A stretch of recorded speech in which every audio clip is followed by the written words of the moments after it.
Nolan Josias was born to a single mother in a small cabin on the outskirts of a quaint little town known as Cinder, in the thicket of the territory Glamir, on the continent of Strayus.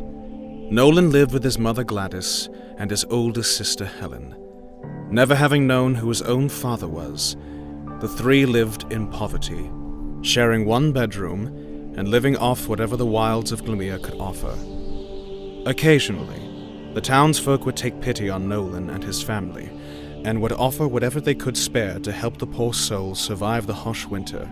But the winters in Glamir are notorious for being unbearably cold, unforgiving, and cruel. It was Nolan's fourth winter when he saw his mother taken by the chill, leaving Nolan and Helen to fend for themselves. One day, Nolan and Helen were out deep in the woods hunting for small game. The pains of hunger in their bellies served as constant reminders that the two of them had barely eaten anything in the past 3 days. It was then that they came to a clearing in the forest, and to their luck, in the center of the clearing was a lone doe quietly grazing. The opportunity must have been a gift from the gods. They had complete cover, they were downwind, and the doe was no more than a few yards from where they stood.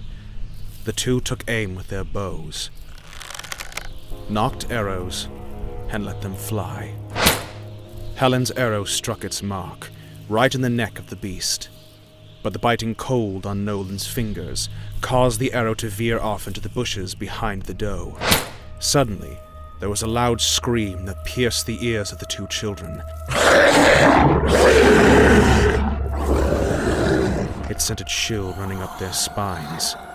Out from the opposite end of the brush emerged a massive ice troll. Nolan's arrow embedded deep into its left eye socket. It grunted and howled in pain as it ripped the arrow from its skull.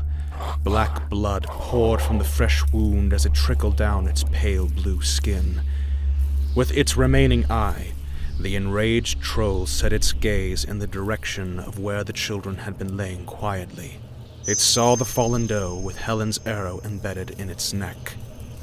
Nolan and Helen were quiet, trying desperately not to move or even breathe, as not to alert the creature to their presence. Suddenly, the troll let out another scream as it immediately took off in their direction. Helen looked to Nolan, his face pale white and panic gripping his body. Nolan, run! Helen's cry broke through the paralyzing fear in Nolan's body, and the two set off into the forest. Running side by side, the children could hear the creature behind them, huffing and snarling.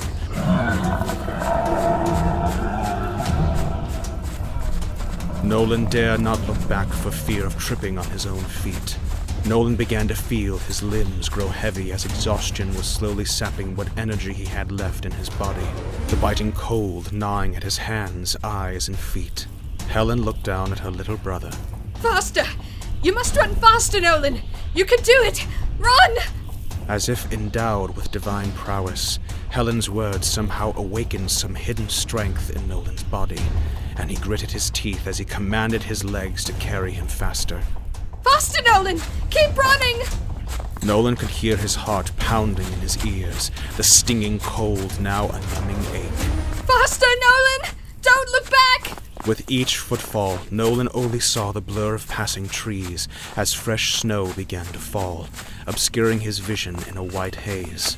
Finally, when he could run no further, Nolan collapsed to his hands and knees and waited for the end. But it never came.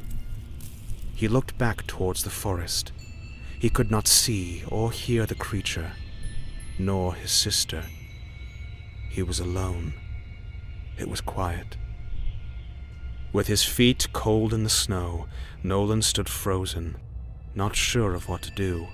He looked in the direction to where he was running and saw his hometown Cinder just a little off in the distance.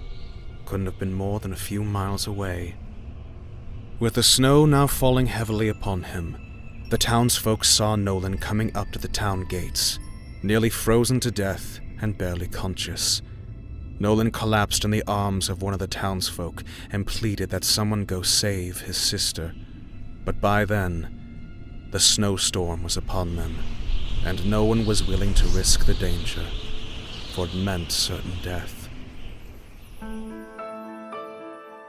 Helen's body was never found, and to this day, Nolan searches in troll dwellings, hoping to put the ghosts of his past to rest.